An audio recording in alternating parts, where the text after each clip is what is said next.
के किस पार्ट में न्यूक्लियस एब्सेंट होता है? टिप ट्यूब में न्यूक्लियस नहीं होता। प्लांट का सेल वॉल किस पदार्थ का बना होता है?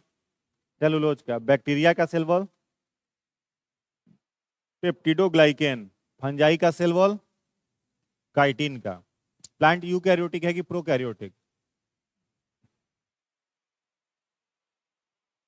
प्लांट्स क्या है? यूकैरियोटिक है, ठीक है। प्लांट्स का फूड मटेरियल क्या है? ग्लूकोज। क्या है? Glucose.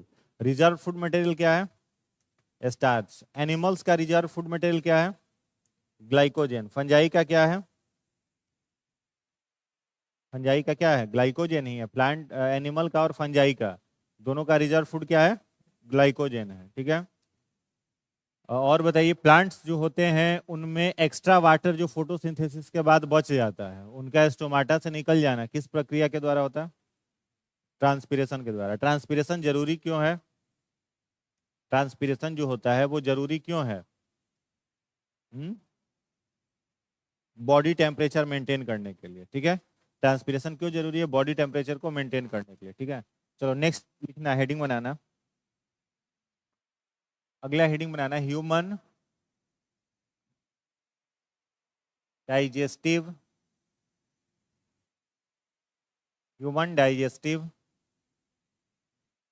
System. Human digestive system, इसे हिंदी में क्या कहेंगे? मानव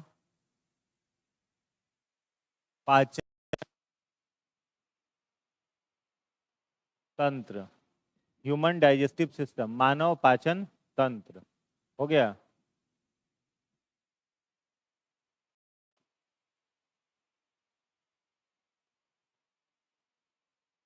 मानव पाचन तंत्र, ह्यूमन डाइजेस्टिव सिस्टम, हो गया।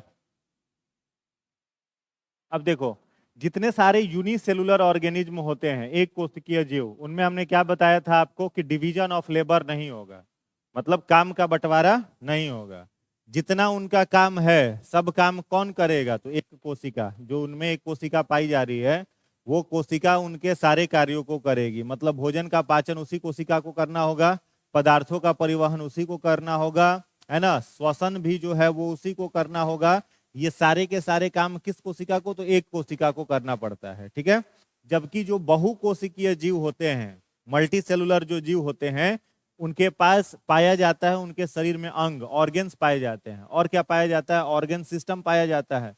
जैसे अगर आपसे पूछे कि मानव में भोजन के पाचन के लिए जगह कौन सा है, तो क्या कहोगे? पाचन तंत्र है। श्वसन के लिए कौन सा जगह है? तो श्वसन तंत्र है। रक्त के परिवहन करने के लिए परिसंचरण तंत्र है। पदार्थों को उत्सर्जित करने के लिए एक्सक्रीटरी सिस्टम है, एक्सक्रीशन है, उत्सर्जन तंत्र है। यानी अलग अलग काम करने के लिए हम लोगों के बॉडी में अलग अलग ऑर्गेन सिस्टम बने हुए हैं। ये किस में मिलता है आपको? केवल मल्टी सेलुलर ऑर्गेनिज्म में, बहुकोशिकीय जीव में, ठीक है। जबकि अमीबा याद करो, तो अमीबा में भोजन के पाचन के लिए क्या था? एक ही सेल था। पाचन तंत्र था अमीबा में? नहीं था। पैरामीशियम में पाचन तंत्र था? नहीं था। उनको सारा का सारा काम जो है वो किसे करना पड़ता था? सिंगल सेल से करना पड़ता था। जबकि बहुकोशिकीय जीवों में ये सुविधा होती है कि उनमें अलग अलग कार्यों को करने के लिए अलग अलग ऑर्गन सिस्टम है, ठीक है। तो उसी में एक आता है हम लोगों के बॉडी में, ह्यूमन बॉडी में, नाम क्या है? ह्यूमन डाइजेस्टिव सिस्टम, मानव का पाचन तंत्र। अब ये काम क्या करता है, कैसे करता है, उसके बारे में हम लोग एक एक करके इसको समझेंगे। इसमें कुछ पॉइंट्स है। पहला पॉइंट लिखिएगा, ह्यूमन हैव, फिर हिंदी वाले को लिखा देते हैं, लिखिएगा human have well developed, human have well developed digestive system called alimentary canal, called alimentary canal. Hindi वाले लोग लिखेंगे मानव में पूर्ण विकसित, स्पीड में लिखिएगा, ठीक है, स्पीड में। मानव में पूर्ण विकसित पाचन तंत्र पाया जाता है। मानव में पूर्ण विकसित पाचन तंत्र पाया जाता है। पूर्ण विकसित पाचन तंत्र पाया जाता है, जिसे जिसे आहार नाल, जिसे आहार नाल कहते हैं, जिसे आहार नाल कहते हैं। दूसरा पॉइंट लिखिएगा, द लेंथ ऑफ, दूसरा पॉइंट लिखिएगा, the length of human alimentary canal, the length of human elementary canal is 30 feet और 9 मीटर। हिंदी वाले लोग लिखेंगे, मानव के आहार नाल की लंबाई, मानव के आहार नाल की लंबाई 30 फीट, 30 फीट या 9 मीटर, 30 फीट या 9 मीटर होती है। मानव के आहार नाल की लंबाई 30 फीट या 9 मीटर होती है। थर्ड पॉइंट लिखिएगा, following, following organs associated, associated with alimentary canal are. Hindi वाले लोग लिखेंगे, मानव के आहार नाल से जुड़े, मानव के आहार नाल से जुड़े निम्न अंग हैं, मानव के आहार नाल से जुड़े निम्न अंग हैं, आहार नाल से जुड़े निम्न अंग हैं। पहला, पहला लिखिएगा, ओरल कैविटी, इसे हिंदी में कहते हैं मुख गुहा। दूसरा लिखिएगा,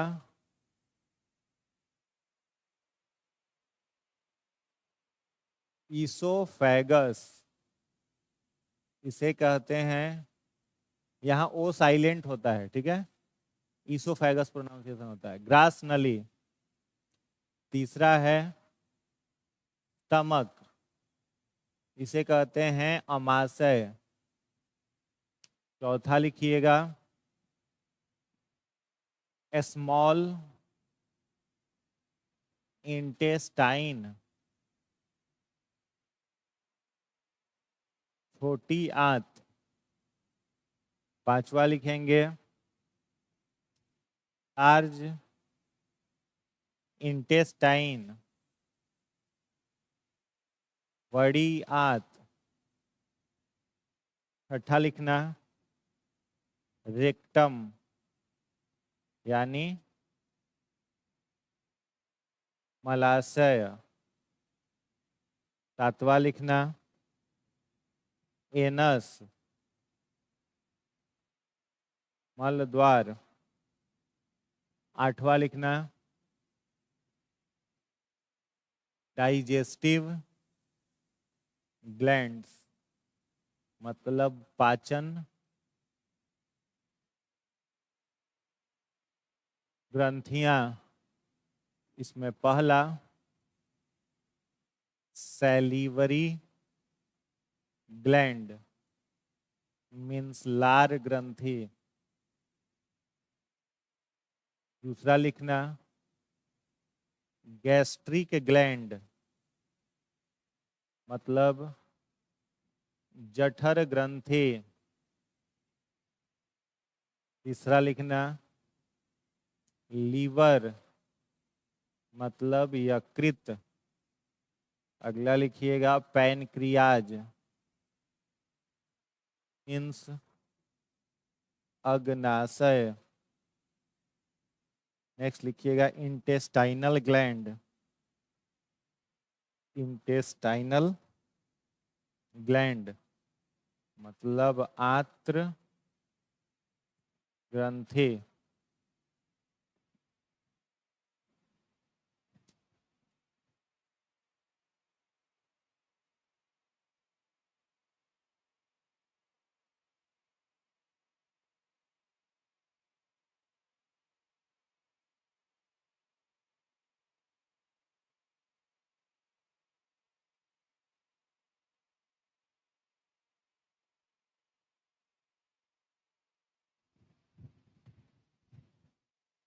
हो गया।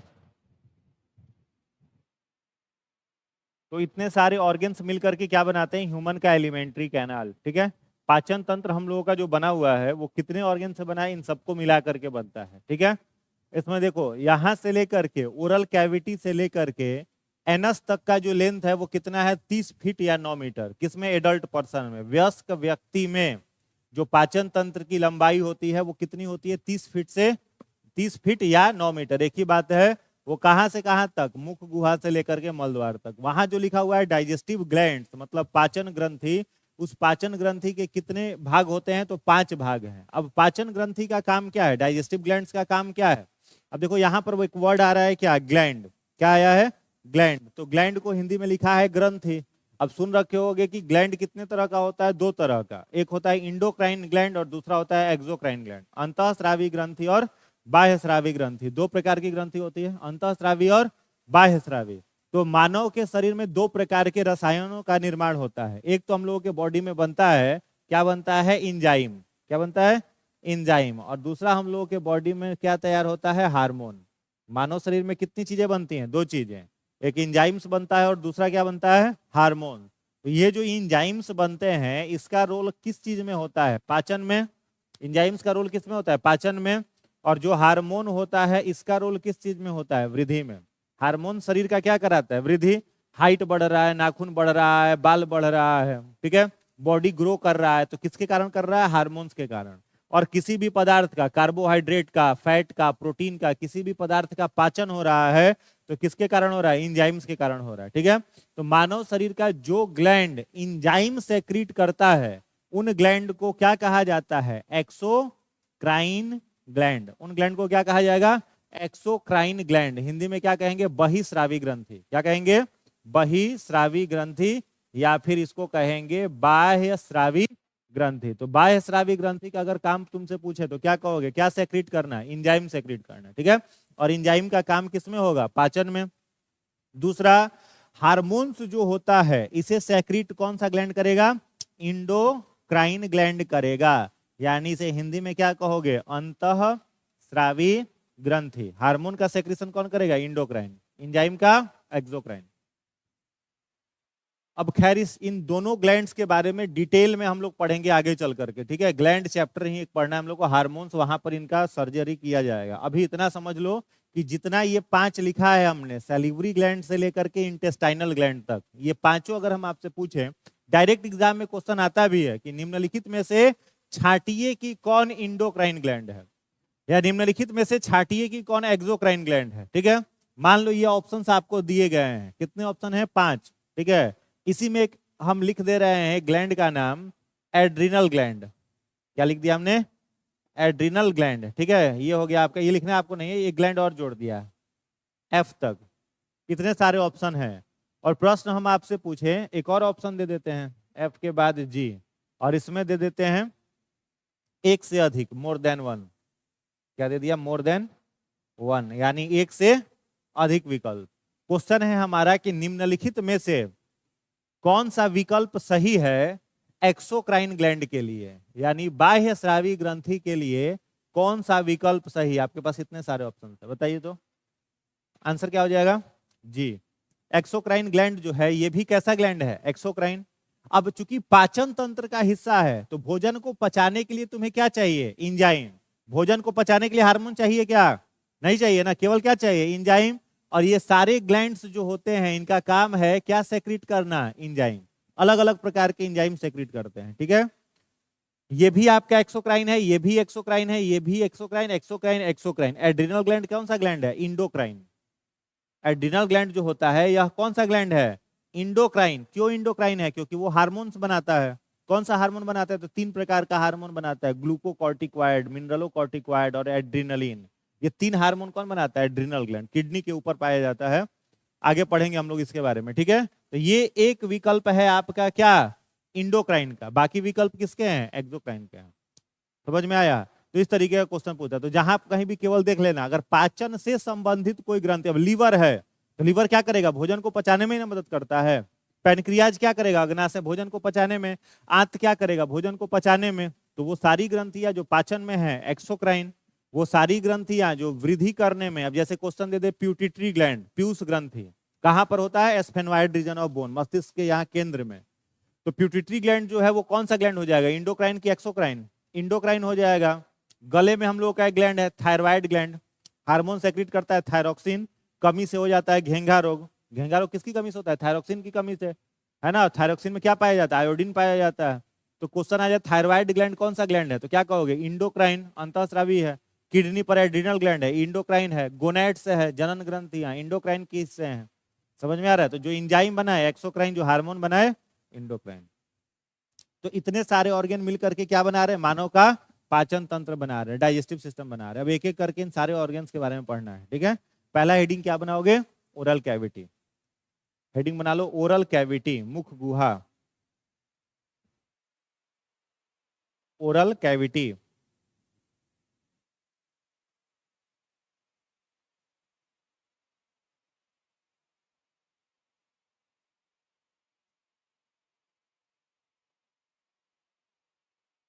ओरल कैविटी, मुख गुहा।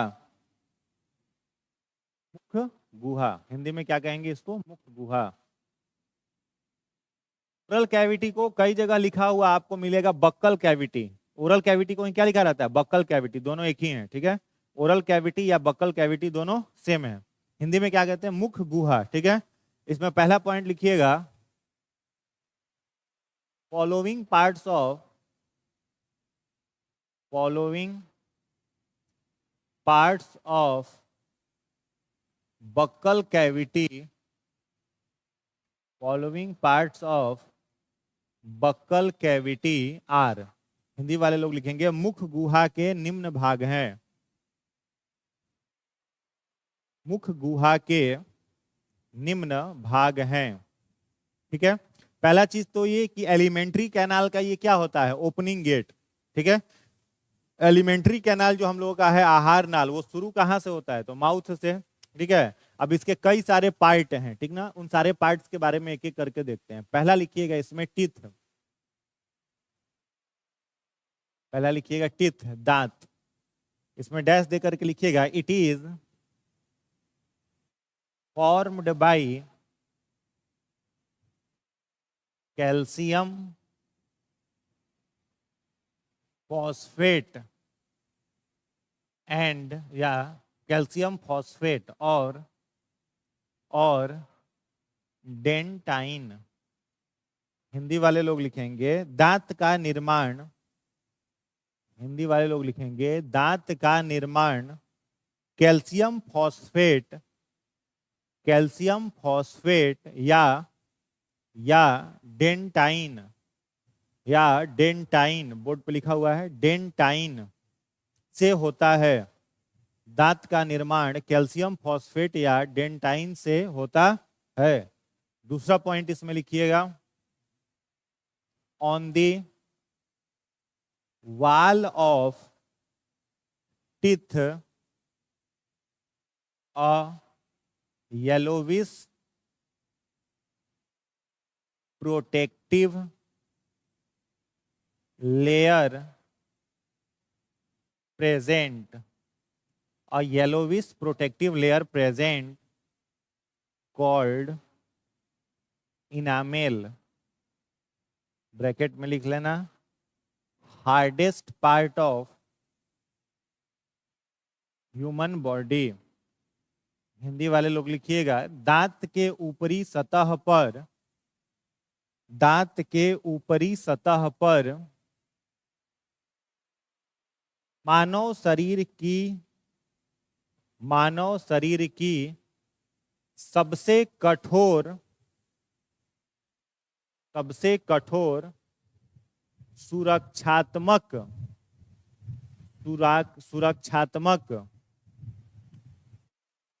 आवरण पाया जाता है। दांत के ऊपरी सतह पर मानव शरीर का सबसे कठोर सुरक्षात्मक आवरण पाया जाता है, जिसे इनामेल कहते हैं, जिसे इनामेल कहते हैं, जिसे इनामेल कहते हैं। अगला पॉइंट लिखिएगा, on the basis of teeth humans are called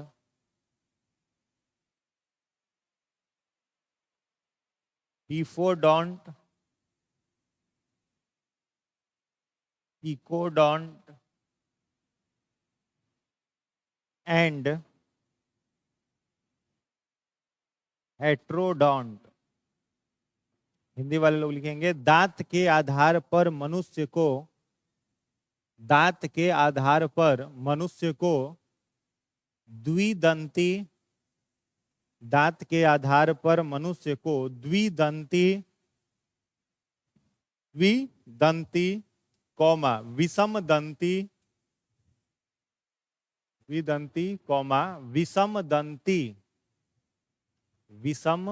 दंती और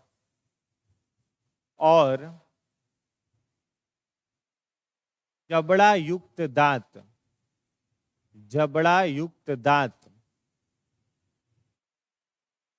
कहा जाता है। नेक्स्ट पॉइंट लिखिएगा, द पार्ट्स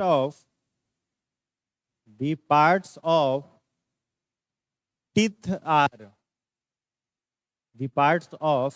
आर, पहला लिखिएगा रूट, दूसरा लिखेंगे नेक, तीसरा लिखेंगे क्राउन।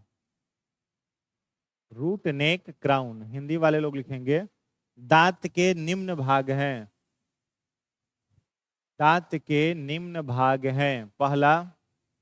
पहला जड़, दूसरा लिखेंगे गर्दन, दूसरा गर्दन, तीसरा लिखेंगे शिखर, जड़, गर्दन और शिखर। हो गया। चलो नेक्स्ट पॉइंट लिखिएगा, अगला point, to count the numbers of teeth we use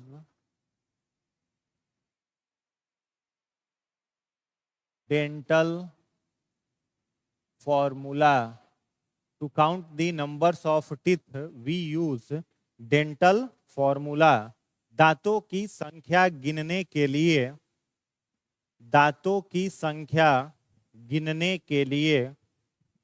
दंत सूत्र का प्रयोग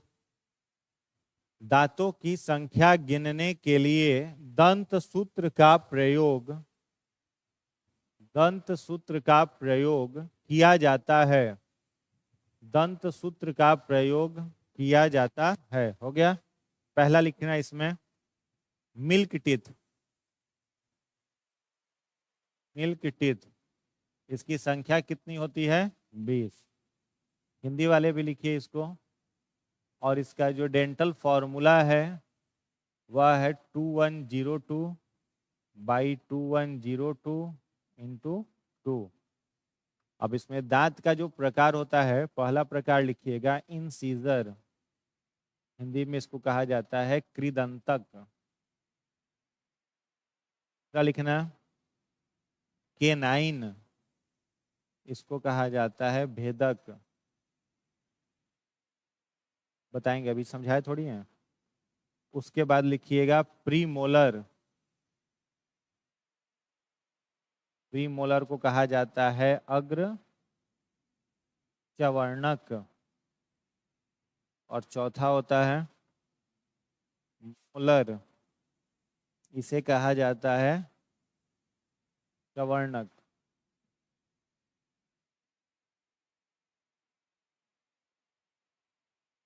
दूसरा हम लोगों में टीथ आता है कौन सा? मिल्क टीथ के बाद परमानेंट टीथ। परमानेंट टीथ का मतलब स्थायी दांत। इसका जो है डेंटल फॉर्मूला है वह है 2123 बाई 2123 इंटू 2। इसमें भी दांत के 4 प्रकार हो जाएंगे। इंसीजर, हिंदी मिला के लिख लेना, केनाइन, तीसरा प्रीमोलर,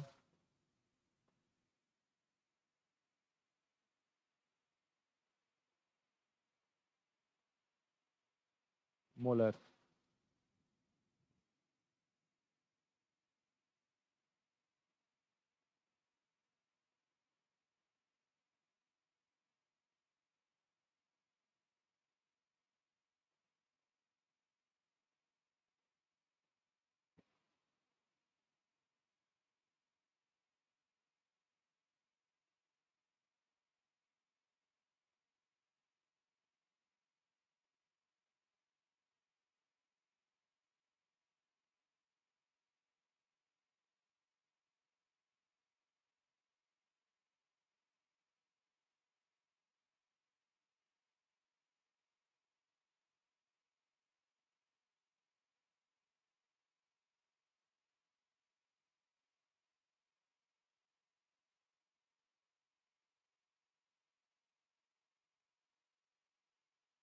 चलिए हो गया। जल्दी लिखो जी, हिंदी वाला तो बड़ी सुस्त जैसा लिखता है, 2-3 दिन में लिखते रहेगा। जब हम लिखते हैं उसी समय क्या नहीं लिख लेते हो पूरा।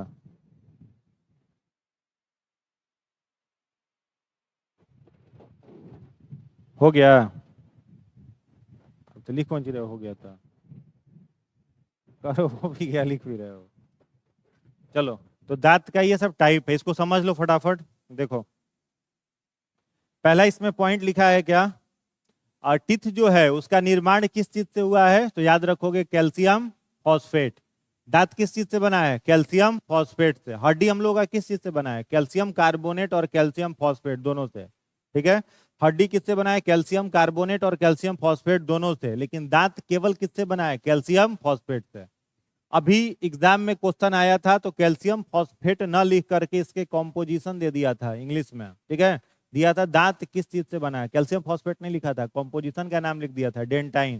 तो बहुत लोग को समझ ही में नहीं आया डेंटाइन है क्या, तो याद रखोगे डेंटाइन या कैल्शियम फॉस्फेट एक ही बात है। ठीक है, तो दोनों में से जो विकल्प हो उसको आप टिक कर देंगे। दांत का निर्माण कैल्शियम फॉस्फेट या डेंटाइन से हुआ है। ठीक है, दांत के ऊपर में एक पीले रंग का प्रोटेक्टिव लेयर पाया जाता है। ठीक है, किस रंग का होता है, हल्के पीले रंग का प्रोटेक्टिव लेयर पाया जाता है। इस प्रोटेक्टिव लेयर को क्या कहते हो, इनामेल कहते हो। ठीक है, इनामेल याद रखना है मानव शरीर का सबसे कठोर भाग है, यानी हड्डी से भी हम लोगों का कठोर होता है कौन, इनामेल। हम लोगों के बोन से भी कठोर होता है कौन, इनामेल। और इनामेल डिकम्पोज होता है तभी जब इसे मजबूत चीज से घिस दिया जाए, या हम लोगों के माउथ का जो पीएच है वो 5.5 से नीचे गिर जाए। नॉर्मल अगर हम लोगों के माउथ का पीएच चेक किया जाए, पीएच समझ रहे हो, पावर ऑफ हाइड्रोजन, तो नॉर्मल हम लोगों के माउथ का अगर पीएच चेक किया जाए तो कितना से कितना के बीच मिलेगा आपको, 6.5 से 6.8 के बीच में हम लोगों के माउथ का पीएच रहता है। ठीक है, क्यों रहता है, क्योंकि यही पीएच किसका है, सेलाइवा का है। मानव के लार का पीएच कितना होता है, 6.5 से 6.8 के बीच में होता है। तो लार कैसा पदार्थ है, एसिडिक या बेसिक, एसिडिक हुआ। 7 से नीचे पीएच रहता है तो पदार्थ क्या होता है, एसिडिक होता है। 7 रहता है तो न्यूट्रल, 7 से ज्यादा रहे तो बेसिक होता है। ठीक है, तो लार का पीएच इतना है, यानी हम लोगों का माउथ हमेशा क्या रहता है, एसिडिक रहता है। लेकिन अब इससे माउथ का पीएच इतना है, अब इससे कम पीएच हो जाए और कितना पहुंच जाए, 5.5, और 5.5 से घटने लगे तो दांत के ऊपर का जो इनामेल होता है वो इनामेल नष्ट होना शुरू हो जाता है। और इनामेल नष्ट होने का मतलब दांतों के अंदर कैविटी बनना शुरू हो जाएगा। कैविटी समझो, खोड़ेला जिसको बोलते हैं, वो बनेगा। फिर दांत कमजोर होकर टूट के हाथ में आ जाएगा। समझ गए। तो एनसीईआरटी ने ये लाइन लिखा है, क्वेश्चन आया हुआ एग्जाम में कि टूथ डिके कब शुरू होता है। तो एक लाइन लिखिएगा नोट में, नोट में एक पॉइंट लिखिएगा, when the pH of mouth, note में लिखिएगा when the pH of mouth falls below than, when the pH of mouth falls below than 5.5, falls below than 5.5, then tooth decay starts, then tooth decay start। Hindi वाले लोग लिखेंगे tooth decay start, Hindi वाले लोग लिखेंगे मुख का पीएच मुख का पीएच 5.5 से कम होने पर, मुख का पीएच 5.5 से कम होने पर दंत अस्थि क्षरण, 5.5 से कम होने पर दंत अस्थि क्षरण, यहां लिखा हुआ है दंत अस्थि क्षरण,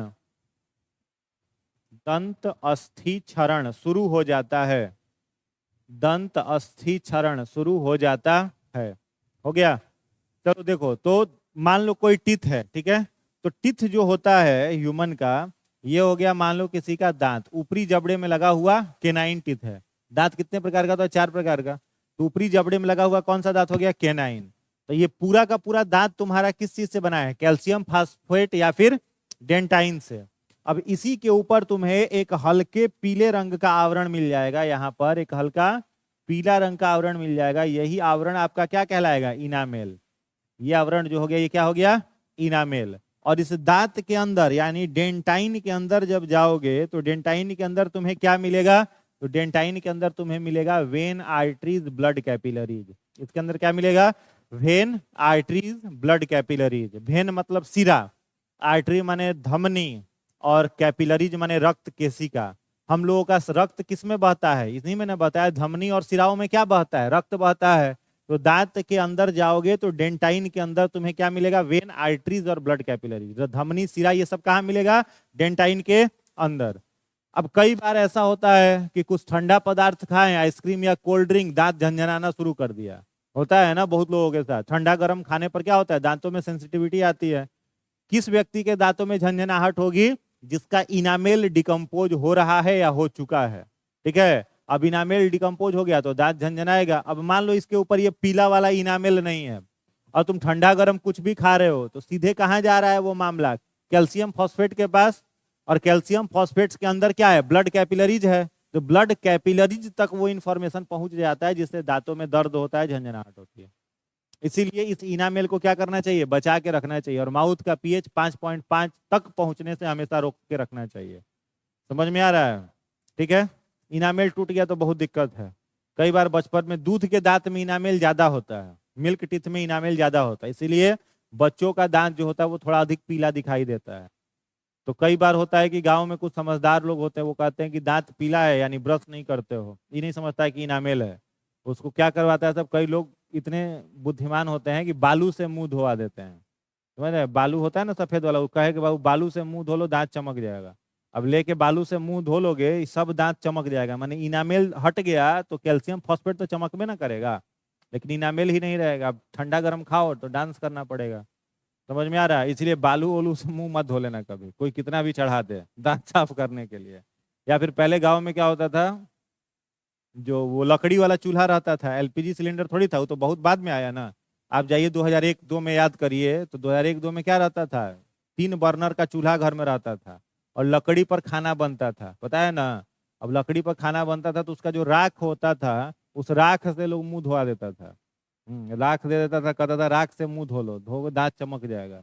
ऐसे ऐसे समझदार लोग रहते थे। अब टूथपेस्ट तो बहुत बाद में आया, उसके शुरू में सब होता था अलग अलग पेस्ट। कोलगेट भी जो आता था वो पाउडर में आता था।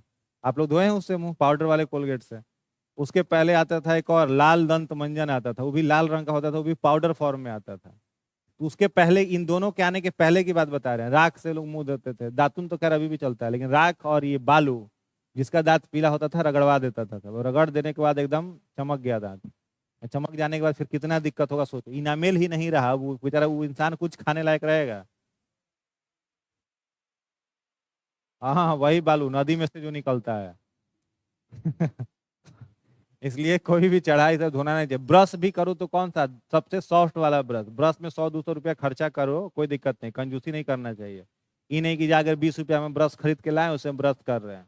20 रुपया वाला ब्रश क्या करता है? भैंस का पोंछ काट के बांध देता है उसमें।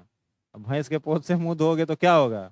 दांत ना टूटेगा। तो कहीं बढ़िया वाला ब्रश करना चाहिए ताकि दांत बचा हुआ रहे, इनामेल बचा हुआ है। सोचो, मानव शरीर का सबसे कठोर भाग है, फिर भी सब उसको घस घस के क्या करता है? खत्म कर देता है। इनामेल जो है वो आर्टिफिशियल नहीं बन सकता है, पता है ना। इनामेल जो होगा वो हमेशा कैसे बनेगा, तो नेचुरल ही बनेगा। आर्टिफिशियल इनामेल नहीं बन सकता, एक बार खत्म तो मामला खत्म, उम्र भर कोई उसका विकल्प नहीं बचा।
खतरा इस पर रिस्क नहीं लेना है दांत पर, समझ गया ना। हाँ, तो येलोविश प्रोटेक्टिव लेयर का नाम क्या है, इनामेल। इनामेल ही क्या है, मानव शरीर का सबसे कठोर अंग कौन सा होगा, इनामेल हो जाएगा, ठीक है।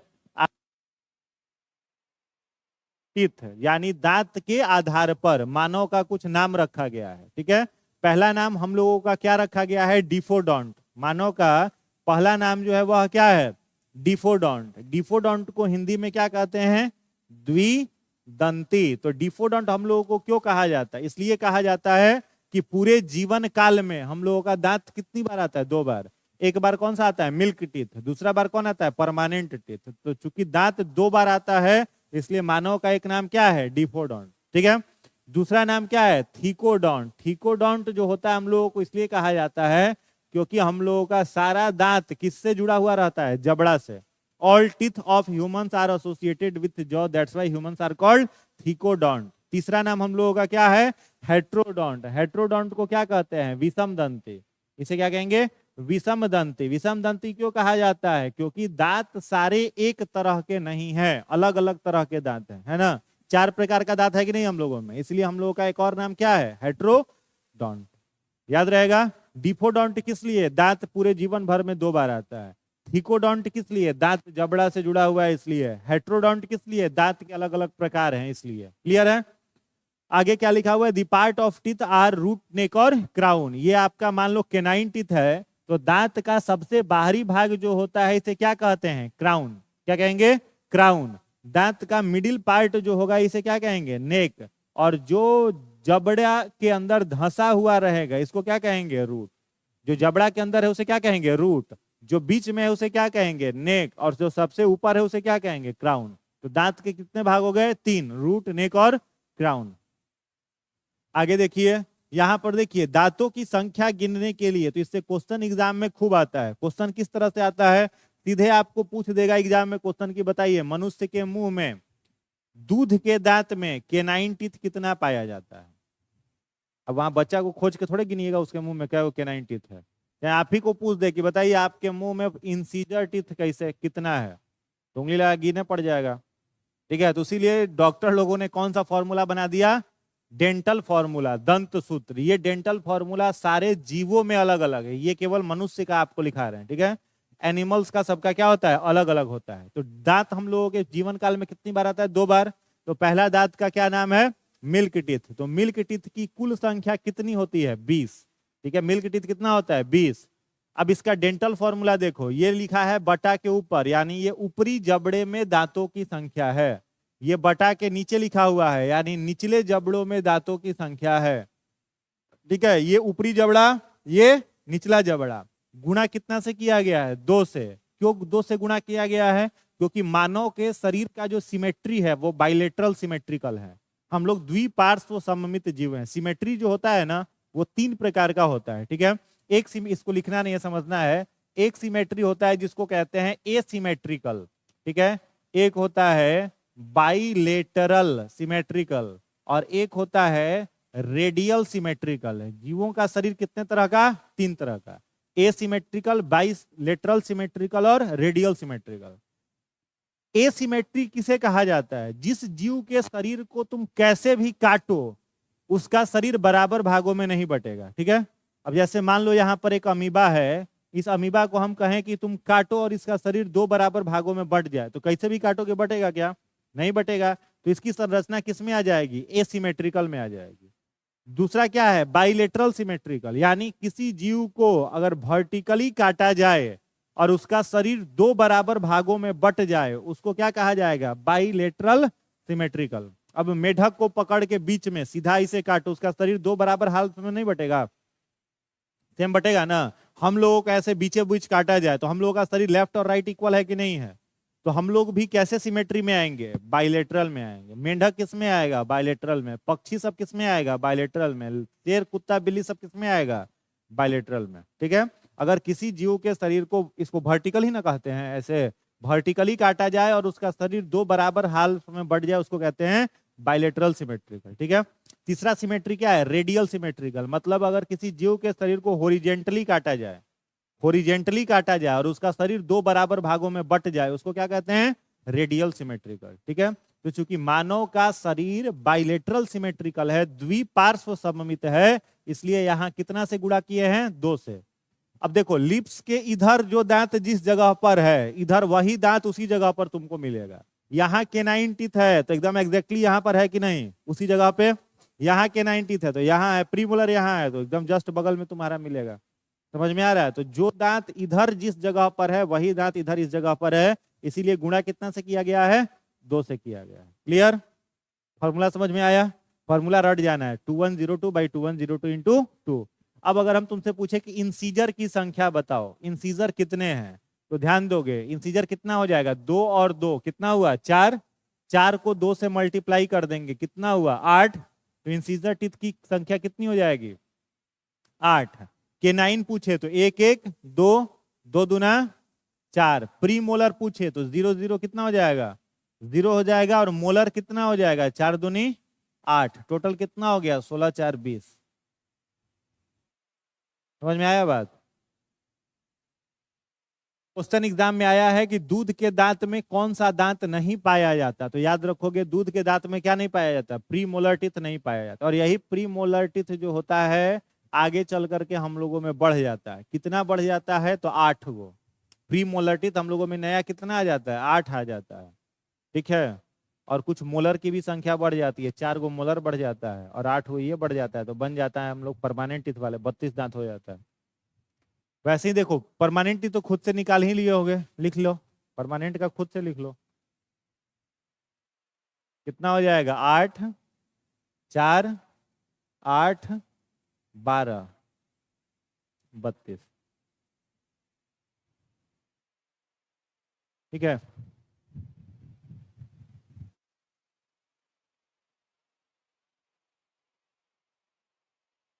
हो गया, लिख लिया ना। अगला हेडिंग बनाइएगा टंग, जीभ। टीथ के बाद बी, ओरल कैविटी ही अभी हम लोग हैं, ओरल कैविटी में ही, ओरल कैविटी में बी लिख करके लिखना टीथ, ये टंग।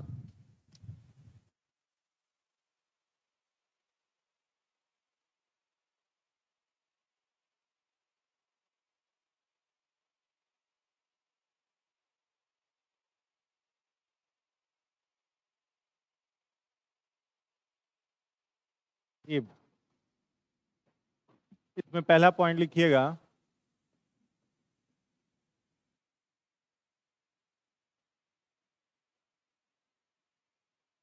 इट इज मस्कुलर एंड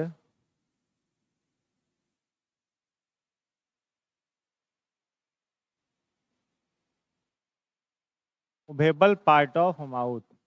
यह मांसपेशीय और घुमावशील, यह मांसपेशीय और घुमावशील संरचना है, मांसपेशीय और घुमावशील संरचना है। हो गया। सेकंड पॉइंट इसका लिखिएगा, on the wall of tongue about 25 to 30,000 taste buds present, which helps to feel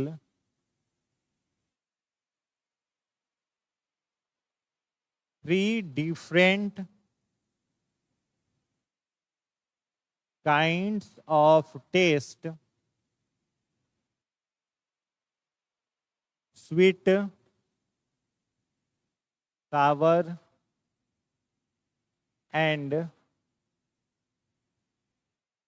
Peter. Hindi वाले लोग लिखेंगे, जीभ के ऊपरी सतह पर, जीभ के ऊपरी सतह पर 25 से 30 हजार, जीभ के ऊपरी सतह पर 25 से 30 हजार स्वाद कलियां पाई जाती हैं, स्वाद कलियां पाई जाती हैं, स्वाद कलियां पाई जाती हैं, जो जो मीठा मीठा कौमा खट्टा खट्टा और नमकीन और सॉरी मीठा खट्टा और कड़वा, मीठा खट्टा और कड़वा, कड़वा स्वाद स्वाद ज्ञात करने में मदद करती हैं, मीठा खट्टा और कड़वा स्वाद ज्ञात करने में मदद करती हैं। ठीक है, चलो नेक्स्ट पॉइंट लिखिएगा, तीसरा, 3 pairs of 3 pairs of salivary glands present in mouth which secrete saliva with pH 6.8। Hindi वाले लोग लिखेंगे मुख में तीन जोड़ी लार ग्रंथियां होती हैं। लार ग्रंथियां होती हैं जो लार स्रावित करती हैं। लार ग्रंथियां होती हैं जो लार स्रावित करती हैं। लार स्रावित करती हैं जिसका पीएच मान 6.8 है। 6.8 है। नेक्स्ट पॉइंट लिखना, saliva contain an enzyme salivary amylase और ptyalin which acts on starch। Hindi वाले लोग लिखेंगे लार में एमाइलेज ये नाम हिंदी इंग्लिश में एक ही रहेगा, ठीक है। इंजाइम का नाम है। लार में एमाइलेज या टायलिन नामक इंजाइम पाया जाता है। टायलिन नामक इंजाइम पाया जाता है जो स्टार्च को पचाने में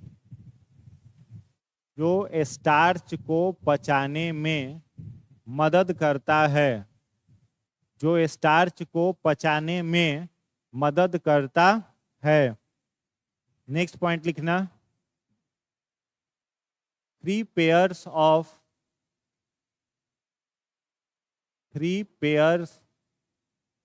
of salivary gland are। 3 जोड़ी लार ग्रंथियां निम्न हैं। 3 जोड़ी लार ग्रंथियां निम्न हैं। 3 जोड़ी लार ग्रंथियां निम्न हैं। पहला लिखिएगा parotid.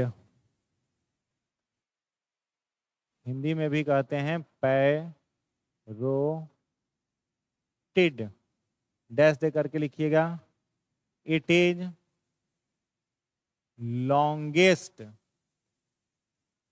Salivary gland located inside the both cheeks। Hindi वाले लोग लिखेंगे यह सबसे लंबी लार ग्रंथि है। यह सबसे लंबी लार ग्रंथि है जो दोनों गाल में पाई जाती है। जो दोनों गाल में पाई जाती है। दूसरा लिखना सब लिंगुअल। हिंदी में भी कहते हैं इसको सब लिंगुअल। हिंदी में इसका डैश दे करके लिखिएगा। It is located below the tongue. यह जीभ के नीचे पाई जाती है। यह जीभ के नीचे पाई जाती है। तीसरा लिखना सब मैंडिबुलर। हिंदी में भी कहते हैं इसको सब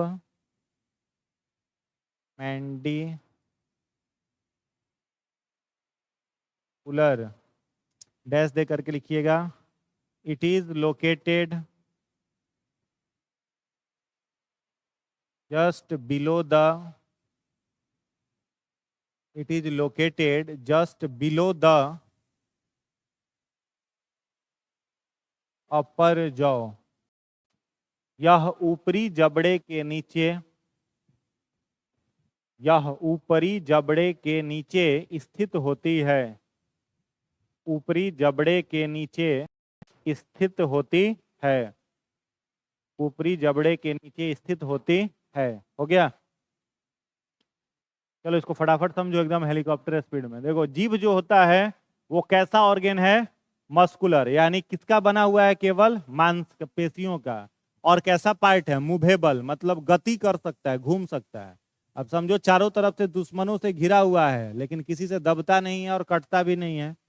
दुश्मन से घिरा है ना जी, दांत से कब दबाता है? इतना तेजी में बोल रहे हैं, फटाफट आ रहा है, चला जा रहा है बेचारा एकदम।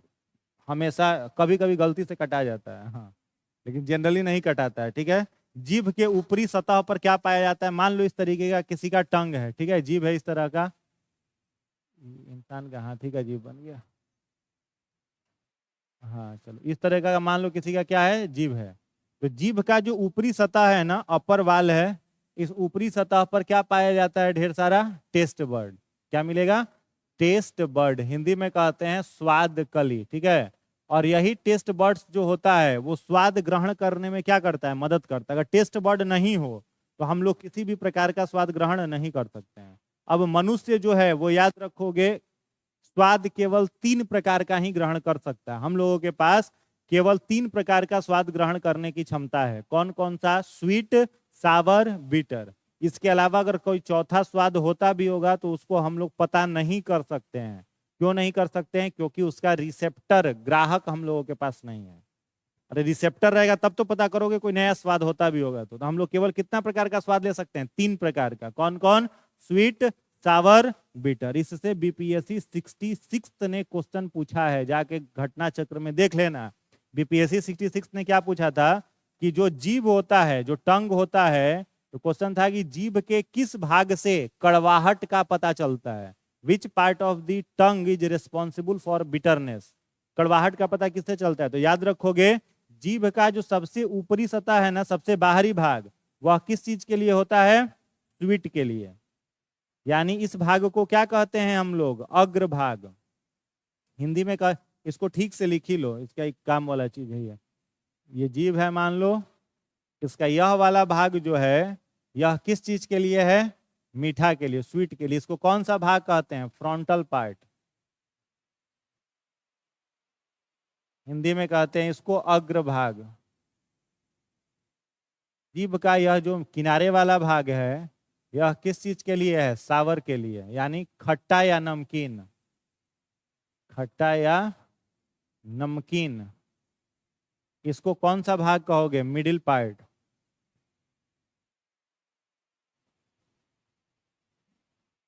और ये वाला जो पार्ट है जीभ का, ये किस चीज के लिए है?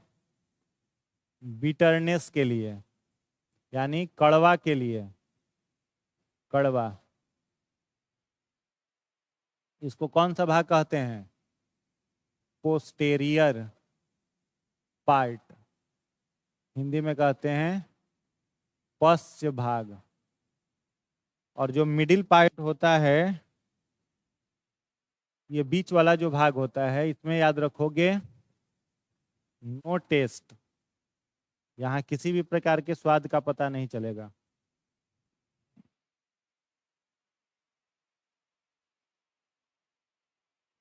ठीक है? मिडिल भाग में कोई टेस्ट नहीं, क्योंकि वहां कोई टेस्ट बर्ड नहीं पाया जाता।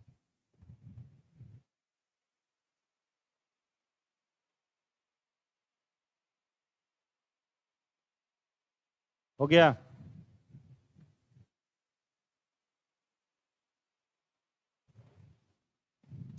याद रहेगा? तो क्वेश्चन क्या पूछा था? जीभ के किस भाग से कड़वाहट का पता चलता है? तो आंसर क्या हो जाएगा? पोस्टेरियर पार्ट, पश्च भाग से। ठीक है? पिछला भाग जो है सबसे पीछे वाला कड़वा, किनारे वाला, ये दोनों किस चीज के लिए? खट्टा या नमकीन। और ये वाला भाग किस चीज के लिए? मीठा के लिए। बीच में कोई टेस्ट बर्ड नहीं होता, तो यहाँ पर किसी भी प्रकार का कोई स्वाद पता नहीं चलेगा। ठीक है? चलो तो हो गया। माउथ में हम लोगों का कितना पेयर लार ग्रंथि है, सेलिवरी ग्लैंड है तो 3 जोड़ी। लार ग्रंथियों की संख्या कितनी है? 3 जोड़ी। 3 जोड़ी मतलब कितना? 6। लार ग्रंथियां मिलके क्या निकालती हैं? लार। लार ग्रंथि का क्या नाम है, क्या काम है? लार निकालना। एक स्वस्थ व्यक्ति में प्रत्येक दिन कितना लार निकल जाता है? तो 1 से 1.5 लीटर। स्वस्थ व्यक्ति में प्रत्येक दिन लगभग 1 से 1.5 लीटर लार उसका सब सेलिवरी ग्लैंड मिलकर के सेक्रेट करता है। लार का पीएच मान कितना? 6.8। ठीक है, यानी लार कैसा होता है? अम्लीय, एसिडिक होता है। ठीक है, लार के अंदर कौन सा इंजाइम पाया जाता है? तो एकदम तोता टाइप के याद रख लोगे। लार के अंदर कौन सा इंजाइम है? Salivary amylase. और इसी सेलिवरी एमाइलेज को टायलिन भी कहते हैं। क्या कहते हैं? टायलिन। पी साइलेंट है वहां, पटाइलिन मत पढ़िएगा। क्या पढ़ते हैं? टायलिन। पी साइलेंट है। ठीक है, तो अभी की जो किताबें आ रही हैं, ठीक है, उन सारी किताबों में क्या लिखा रहता है? टाइलिन। और पुरानी किताब में इसी टाइलिन को क्या लिखा है? एमाइलेज। तो दोनों एक ही, अलग अलग नहीं है। ठीक है, इस एमाइलेज का काम क्या है? तो ये स्टार्च आपने सुन रखा है, ये शब्द सुन रखे हो ना। स्टार्च क्या है? प्लांट का रिजर्व्ड फूड मटेरियल, पौधों का संचित भोज्य पदार्थ। मैंने क्या बताया था? स्टार्च। अब तुम मान लो रोटी खा रहे हो, चावल खा रहे हो, मक्का खा रहे हो, कुछ भी प्लांट प्रोडक्ट खा रहे हो, उसमें स्टार्च रहेगा कि नहीं रहेगा? रहेगा। तो जैसे ही मुंह में गया यहाँ पर रोटी का टुकड़ा, यहाँ पर उस रोटी के अंदर जो स्टार्च है वो कहाँ पच गया? मुंह में ही पच गया। इसीलिए कई बार क्वेश्चन बीपीएससी ने पूछा है कि मानव में भोजन के पाचन की शुरुआत कहाँ से होती है? तो क्या कहोगे? ओरल कैविटी से। भोजन पचना कहाँ से शुरू हो जाता है? माउथ से ही, ओरल कैविटी से शुरू हो गया। और फाइनली फूड का डाइजेशन कहाँ जाकर के हो जाता है? स्मॉल इंटेस्टाइन में, छोटी आंत में। ठीक है, फूड फाइनली डाइजेस्ट कहाँ होगा? लार्ज इंटेस्टाइन नहीं। लार्ज इंटेस्टाइन का पाचन में रोल ही नहीं है। पाचन पूरा कहाँ हो जाएगा? छोटी आंत में। और पाचन शुरू कहाँ से होगा? मुख से, माउथ से शुरू होगा। क्यों शुरू होगा? क्योंकि यहीं पर स्टार्च का पाचन कौन सा एंजाइम कर रहा है? सेलिवरी एमाइलेज या टाइलिन। समझ में आया? तो क्वेश्चन जिस तरीके का हो देख लेना। उसके बाद देखो अगला पॉइंट है 3 जोड़ी जो लार ग्रंथियां हैं उसका नाम, यानी सब पैरोटिड हम लोगों के माउथ में कै गो है? 2 गो। सब लिंगुअल कितना है? 2। सब मैंडिबुलर भी कितना है? 2। ये सब मिलकर के 1.5 लीटर लार लगभग दिन भर में निकालेंगी, जो कि स्टार्च का पाचन करेगा। ठीक है, पैरोटिड ग्लैंड जो है इसके बारे में क्या याद रखोगे? यह मानव शरीर का क्या है? सबसे लंबा लार ग्रंथि है, लॉन्गेस्ट। ठीक है, सबसे लंबा लार ग्रंथि। कहां पर है यह? तो जीभ के नीचे से शुरू हुआ है यहां से, और गाल के अंदर अंदर जाते हुए कहां तक गया है? कनपट्टी तक। जीभ के अंदर से शुरू हुआ है, दोनों साइड चिक्स में, और कनपट्टी तक गया है। ठीक है, एक क्वेश्चन एग्जाम में आया हुआ है, एक रोग है जिस रोग का नाम है मम्स। क्या नाम है? मम्स। हिंदी में इसको कहा जाता है गलसुआ। ठीक है, अच्छा बताओ, मम्स जो है वह कैसा रोग है? बैक्टीरिया से होता है, वायरस से होता है, फंगस से होता है, या प्रोटोजोआ से होता है? मम्स जो है वो किससे होता है? बैक्टीरिया, वायरस, फंगस, प्रोटोजोआ, किससे होगा? तुम लोग का फोड़ना जरूरी हो गया, पढ़ाई लिखाई एकदम लिख लोड़ा पढ़ पत्थर है तुम लोगों का। 10वां क्लास का क्वेश्चन पूछ रहे हैं, 5 साल हो गए इसलिए भूल गए हैं। मम्स जो होता है वो किससे होता है? वायरस से। किससे होगा?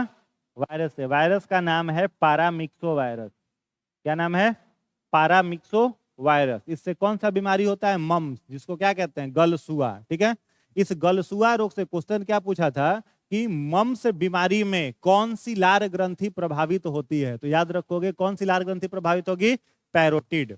ठीक है, मम्स बीमारी में कौन सी लार ग्रंथि प्रभावित होगी? पैरोटिड। ये पैरोटिड ग्रंथि जो होती है इसमें क्या आ जाता है? सूजन आ जाता है। यानी कई लोगों को देखोगे पट्टी चिपका के रखते हैं, देखिए हो ना, पट्टी चिपका करके। कौन सी बीमारी रहती है उनको? मम्स।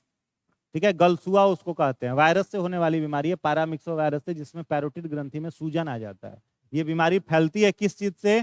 तो संक्रमित व्यक्ति का लार यदि स्वस्थ व्यक्ति के मुंह में गलती से भी कांटेक्ट में आ जाए, साथ बैठ के उसके साथ खाना खा रहे एक ही थाली में, तो रोटी बाइट के सब्जी उठाए तो लार तो गया ना वहां पर, सलाइवा तो कांटेक्ट में आ गया, तो पकड़ लेगा मम्स। या फिर कई लोग बॉटल शेयर करके पानी पीते हैं, तो बॉटल शेयर करके पानी पिए तो क्या है, वो पानी पीते पीते लोल सटा देता है कहाँ? बोतल में। पी रहा है इसे, लोल सटा दिया कहाँ? बोतल में। अब लोल सटा दिया तो लार उसका कहाँ लग गया? बोतल में। लार में है यह वायरस, अब उसी को कोई पी लिया तो उसके मुंह में गया ये वायरस, अगला दिन गलसुआ फुला देगा, उसका पैरोटिड ग्रंथि फूल जाएगा। इसीलिए जूठा भोजन, जूठा पानी, अननोन पर्सन का खाना पीना नहीं चाहिए। समझ में आया? नहीं खाना पीना। जूठा खाने से क्या बढ़ता है? मम्स बढ़ता है, बीमारी बढ़ती है। वो सोच रहा था कुछ और बोलने के लिए जूठा खाने से क्या बढ़ता है? बीमारी बढ़ती है। कौन सी बीमारी? मम्स। ठीक है। दूसरा ग्लैंड कौन सा है? सब लिंगुअल। तो लिंगुआ वर्ड जो है यहाँ देखो, लिंगुआ वर्ड, लिंगुआ माने क्या होता है? जीभ। देखा जाए सुनो, लिखा रहता है ब्रिटिश लिंगुआ, मतलब हमारे पास आइए हम ब्रिटिश बोलना सिखा देंगे। पता है सब ना, ब्रिटिश लिंगुआ। अंग्रेजी जो इंग्लिश मीडियम का कोचिंग होता है सबका नाम रखता है इस तरह का, लंदन लिंगुआ क्या रखता है सब। तो लिंगुआ माने क्या होता है? जीभ।